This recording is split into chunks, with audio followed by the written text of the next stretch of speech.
नमस्कार. जर आपल्याला इंग्रजी शिकायचं असेल किंवा लिहायचं असेल तर सुरुवातीला आपण स्वर शिकणं महत्त्वाचे आहे किंवा गरजेचे आहे.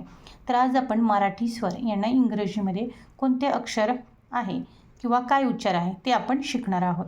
तर सुरुवातीला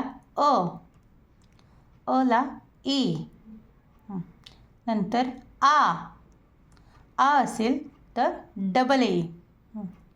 नेक्स्ट ई असेल तर आय, ई डबल ई, ऊ यू, ऊ double O, A E, A I, O औ ए यू, एम किंवा एन, आहा AH ए.